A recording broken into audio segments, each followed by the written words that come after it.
Hi అండి. అందరూ ఎలా ఉన్నారు? బాగున్నారా? ఈరోజు నేను మళ్ళీ ఒక రెసిపీతో వచ్చేసానండి.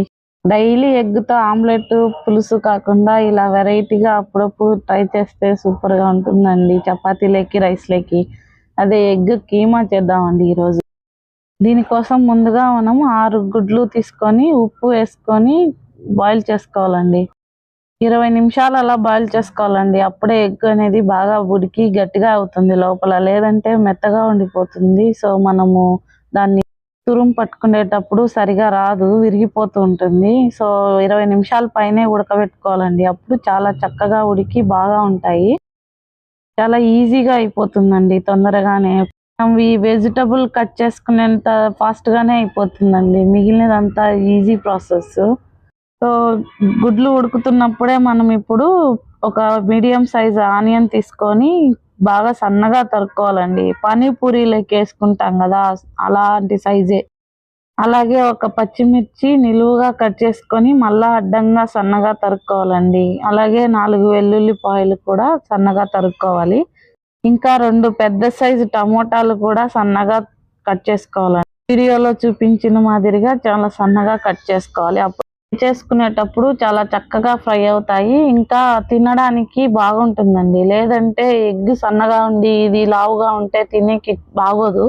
ఇలా అన్ని కూరగాయలు కట్ చేసుకున్న తర్వాత మనము ఇప్పుడు ఎగ్స్ అనేవి పొట్టు తీసుకొని ఇలా తురుము పట్టుకోవాలండి. నేనైతే సన్నగానే చేస్తున్నాను. మీరు మీడియం హోల్స్ ఉన్న దాంట్లో అయినా చేయొచ్చు.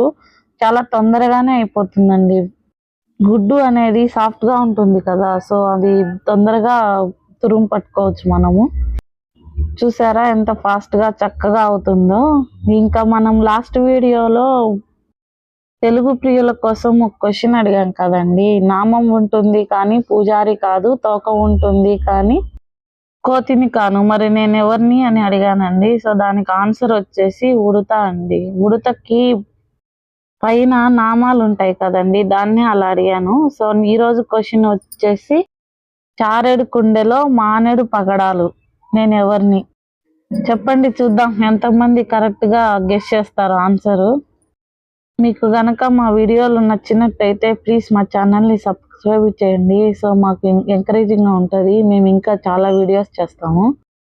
ఇప్పుడు మనము గుడ్డు తురుముకునేది అయిపోయిన తర్వాత పోపేసుకుందామండి. ఇందుకోసం నేను బాండీ పెట్టుకొని ఆయిల్ హీట్ చేసుకొని అందులోకి జీలకర్ర, ఆవాలు, కరివేపాకు వేసుకున్నానండి. ఆయిల్ హీట్ అయిన తర్వాత ఫ్రై అయిన తర్వాత ఇప్పుడు కట్ చేసుకున్నటువంటి పచ్చిమిర్చి, వెల్లుల్లిపాయ ఫస్ట్ వేశాను. అవి వేగాక మనం ఇప్పుడు ఆనియన్స్ వేసుకోవాలండి. ఆనియన్స్ బాగా కొంచెం గోల్డెన్ కలర్‌లోకి ఫ్రై అయిన తర్వాత మనం టమోటా వేసుకోవాలి. ఈ టమోటాలు కలబెట్టుకుంటూ కొంచెం మెత్తగా వేగాక మనం ఇందులోకి పసుపు, ఉప్పు వేసుకోవాలండి. ఇప్పుడు కలుపుకుంటూ కొంచెం సేపు మూత పెట్టుకొని ఆవిరి మీద ఉడికించుకోవాలండి సిమ్‌లో పెట్టుకొని.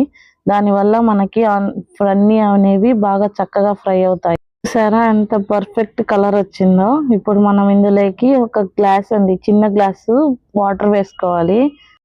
దానివల్ల మనకి డ్రై అయిపోకుండా కొంచెం చపాతీలకి తినేకి చాలా బాగుంటుందండి. మళ్ళీ మూత పెట్టుకొని కొంచెం సేపు ఉడికిన తర్వాత ఇప్పుడు మనము ఇంట్లో మసాలా వేసుకుందామండి. నేనైతే గరం మసాలా, కారము, సాంబార్ పొడి వేసానండి. ఎగ్ కర్రీలోకి ఎప్పుడైనా సాంబార్ పొడి వేస్తే చాలా బాగుంటుంది. ఒకసారి మీరు కూడా ట్రై చేయండి. ఫ్రైడ్ రైస్ చేసినప్పుడు సాంబార్ పొడి వేస్తే చాలా బాగుంటుందండి టేస్ట్. మసాలాలన్నీ వేసుకున్న తర్వాత ఒక 2 మినిట్స్ కలుపుకుంటూ ఫ్రై చేసుకొని ఇప్పుడు మూత పెట్టి 2 నిమిషాలు సిమ్‌లో ఉంచండి. అంతే అండి. మసాలాలన్నీ బాగా ఫ్రై అయింటాయి. సో, ఇప్పుడు ఇందులోకి మనము తురుముకున్నటువంటి మన ఎగ్ వేసుకోవాలండి. ఉడికించేటప్పుడు 8 గుడ్లు ఉడకబెట్టి వేసేటప్పుడు 6 అని అనుకుంటున్నారేమో. మధ్యలో మా పిల్లోళ్ళు 2 తిన్నారండి. అందుకే నేను 6 అని చెప్పాను ఈ కొలతలకి. ఇది వేసిన తర్వాత బాగా కలుపుకోవాలండి. చూసారా కన్సిస్టెన్సీ మరియు కలర్ ఎంత బాగా సెట్ అయిందో పర్ఫెక్ట్‌గా. ఒకసారి చుట్టాలు వచ్చినప్పుడు డైలీ చేసే ఎగ్ కర్రీ కాకుండా ఇలా ట్రై చేసి చూడండి. సూపర్‌గా ఉంది అంటారు అందరూ మిమ్మల్ని. ఒకసారి మూత పెట్టుకొని దించేసుకోవడమే. థ్యాంక్ యూ అండి. ప్లీజ్ సబ్స్క్రైబ్ మై ఛానల్ అండి.